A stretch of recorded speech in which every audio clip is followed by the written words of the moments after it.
You're on.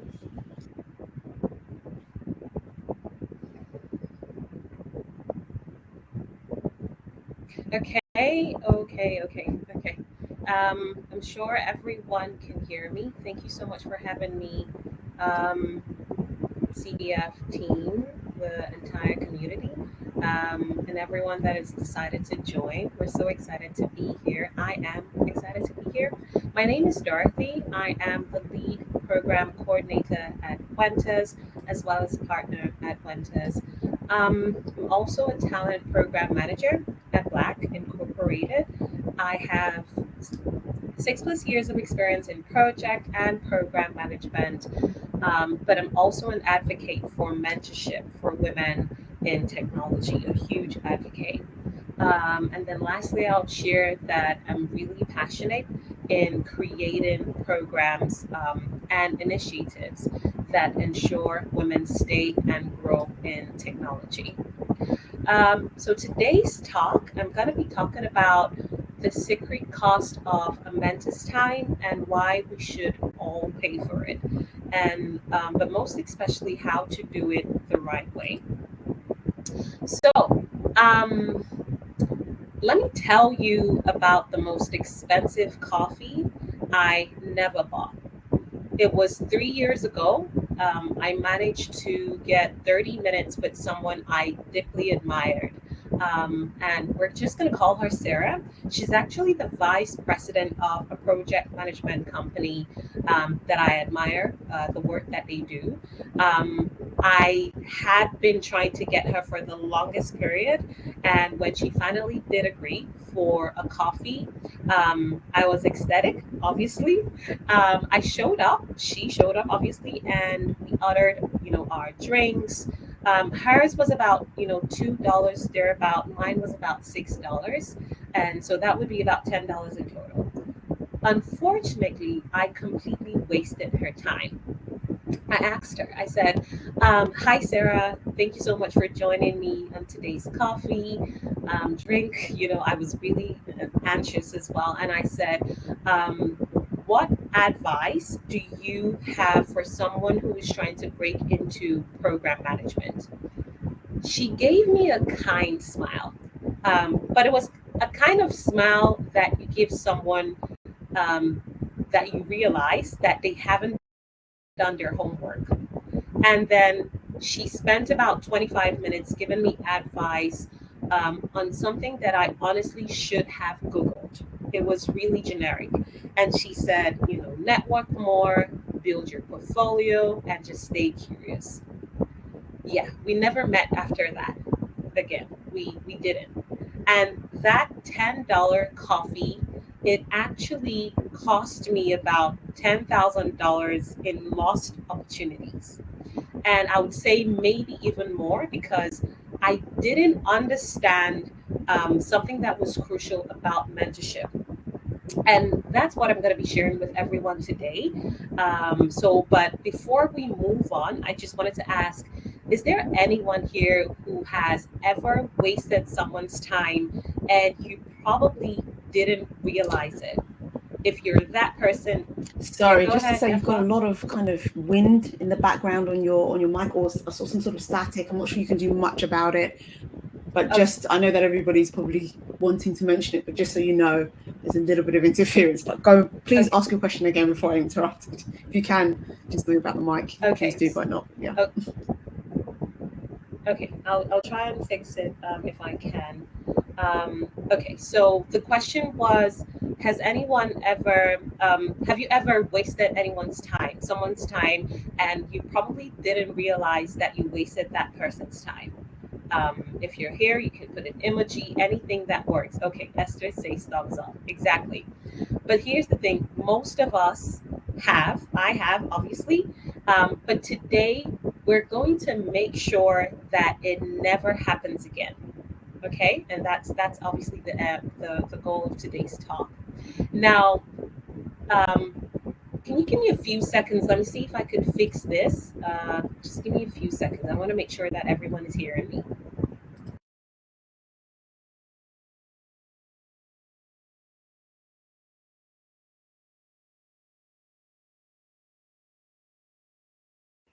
Okay. I think it should be better Perfect for me. now. Awesome. Okay, great. All right. Thank you so much. And my apologies for that again. All right. So we wanted to delve into, the mentorship myth. Um, Again, if you're here and you're currently looking for a mentor, or you have actively sought out one in the past year, you can put a thumbs up, because I have over the years. Great, fantastic. And here's what I want you to know: it probably wasn't your fault when you had your first meeting with your mentor and it felt like, yeah, this didn't really go well. And it wasn't your fault. It wasn't the fault of your mentor. Um, in the end, you realize that you didn't know the game that you were playing. You didn't know how to play that game. And so I'm going to break down the biggest myth about mentorship. A mentor is someone, so the myth is a mentor being someone who is successful and who's pretty much giving you advice or wisdom for free because they're nice. As much as that sounds beautiful, um, it almost sounds like someone who is on that path, someone who is reaching back to pull you out, like the Lion King circle of life kind of scenario. But here's the truth that nobody shares: mentorship isn't charity, it's an exchange. And most people show up with empty hands, wondering why nobody wants to trade with them. And I'm going to tell you about my Irene. Irene had sent 47 LinkedIn messages to successful mentors, people, to successful founders, actually, people she felt that she could have a 15 minutes session and pick their brain. 47. Okay. She got 3 responses. All were polite declines. And then she realized that she needed to change her strategy, which she did. And she identified another 5 founders. She got 5 messages. She was able to secure 4 meetings, and then 2 turned into actual relationships. And one of that led to her current job. But what changed for Irene was she was able to pay the real cost of mentorship.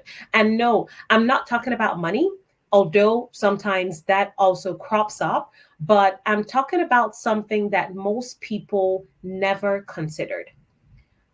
Before I tell you what changed for Irene, I'm curious, what do you think, for everyone here, what do you think mentors actually want from mentees? For me, I would probably say respect. I would probably say my mentor wants me to give back. If you're there, we would pretty much be touching on it. But I'm going to show you the full picture, which is in the next slide, on um, the 4 currencies of mentorship. Yes, there are actually 4 currencies of mentorship. Mentorship in itself runs on 4 currencies. It's not dollars. Again, we will talk about that much later, but these are the coins that actually buy you access to someone's wisdom, as well as their network. And here's the kicker for all of this: you can start spending these currencies today. Even if you're broke, even if you're inexperienced, or just mainly just starting out in your career, I'm going to break them down because indeed you can start paying. The first is preparation. And this is the one that everybody skips. Remember my disaster coffee meeting with Sarah? I'll tell you what happened. We had a second chance that I didn't think I would ever get. So 2 years later, I was able to have to be in a conference where Sarah was speaking, and during the Q&A session, I asked a specific question about a project in their company. And when I asked that question, after the session, she approached me. And it was a great question, she said. She was like, it was a great question. Have you read about my case study? And I said, yes. I started giving information about the case study. And this sort of ticked something with her. We talked for about 20 minutes. She gave me her email, and then we were able to, continue our regular sync communication after that. It was really exciting for me, I must say. But here's what changed for preparation. The first is I didn't ask her to educate me on things that I could learn by myself. She's not Google. I had to do my homework, and that's what I had to learn. And here's what preparation looks like, right? It looks like before you ask someone for their time, you need to Google them. You need to read about their work. You need to watch their talks. That is, if they have any. The other will be come with specific questions, not just not questions like, oh, what's your advice on a specific role or whatever it is you may have. And that the other would be know what you want from the conversation and have an agenda, literally writing it down and send it beforehand to your mentor. Now, the next currency is implementation. And this one separates talkers from doers. And this is where you would, because again, understand that nothing is more draining for someone who has thoughtful advice, gives you thoughtful advice, and then you come back weeks later and you have the same problem because you have done nothing about it. And I'm going to paint a picture for you. You meet a mentor, they spend about 45 minutes with you. They help you out. They help you to think about your career and how you can pivot.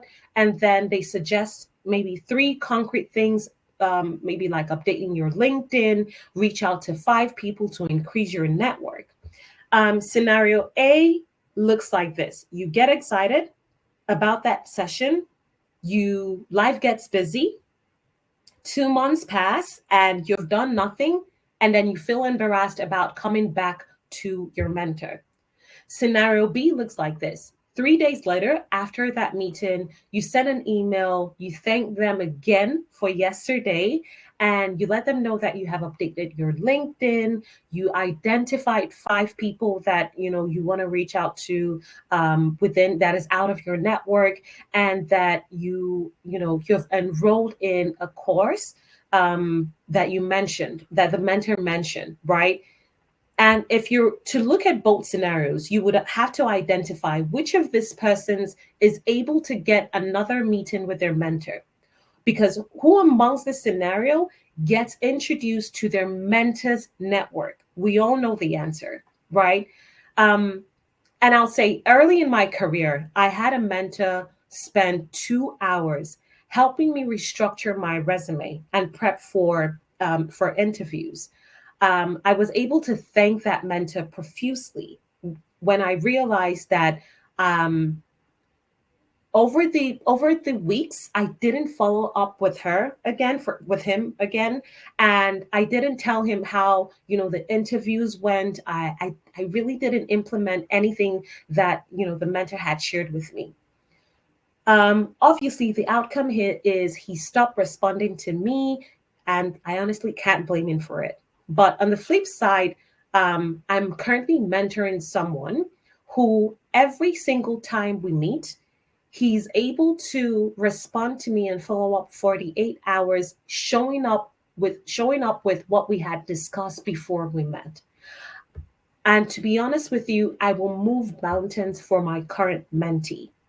And here's what implementation currency actually is in action. It's within 48 or 24 to 48 hours, send a thank you to your mentor about the key takeaways also from that session. And then within 1 to 2 weeks, ensure that you share early progress or obstacles that you're having. And then the third will be before your next meeting, show tangible action plans, even if they're imperfect. And then lastly, ensure that you're always closing the loop to telling them the outcome, whether it's good or bad. You really shouldn't be ashamed. Okay. It's not about being perfect. It's about, someone who moves. That's what a mentor is looking for. Right. And then the fourth currency, which I think is the last one. Yeah. Oh, the third one, actually. The third currency is accountability. And this is the currency that no one makes, or I think I would say this is the currency that makes you unforgettable. Yes, that's the word, unforgettable. It makes you unforgettable because when you hold your mentor accountable, and it has to be gently, please, as well as being respectful, it then begins to make that partner or that mentor feel like this is a partnership. So you're showing up with, you're showing up to let them know that you're listening. And this means that you show up where you're actually listening on your sessions. You create mutually beneficial conversations. So it also shows that you're invested in that conversation, in that mentorship, in that relationship, because you are invested in your mentor. And then you make the relationship energizing instead of draining, because sometimes when you don't hold your mentor accountable, it can be draining, especially for the mentor. And this is the advanced level of a mentee's behavior when it has to do with, with mentorship. It's rare, but it's actually really valuable.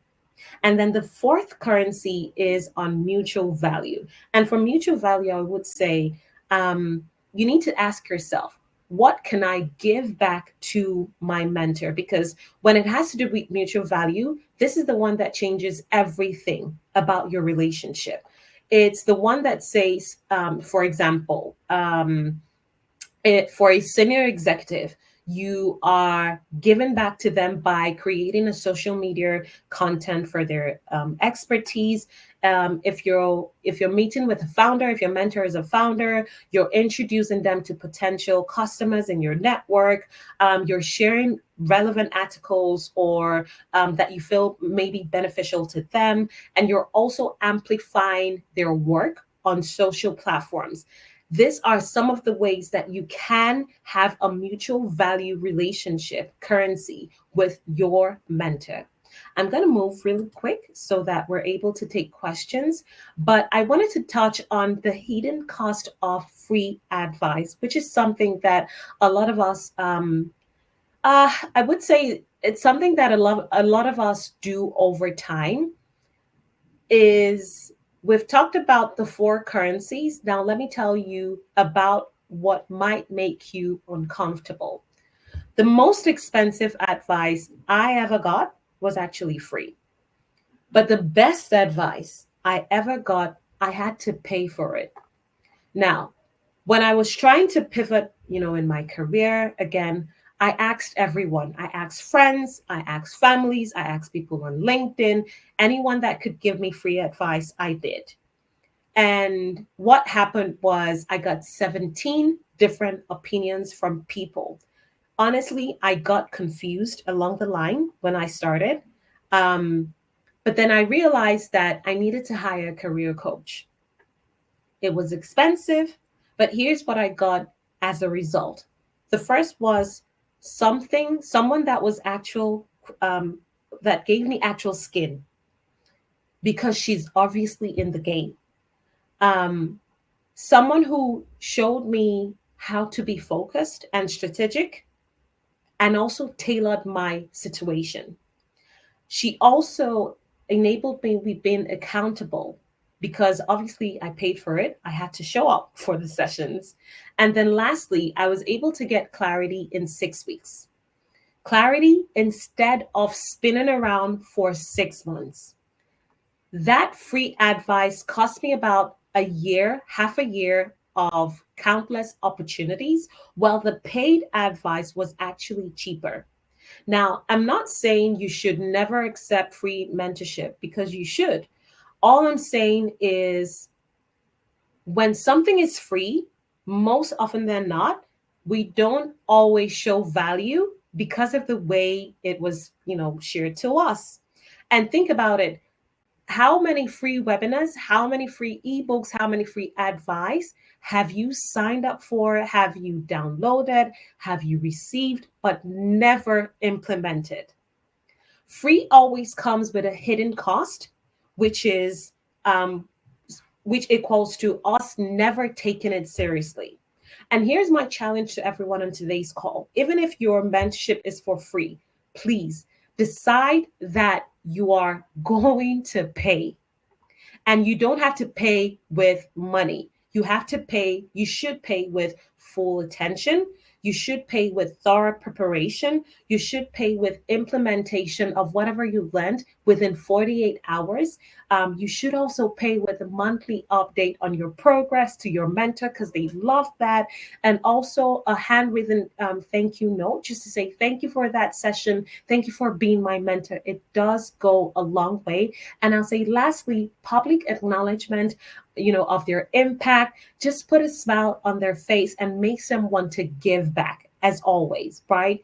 And so, as long as it's free, please, by all means, ensure that it becomes priceless at the end of the day.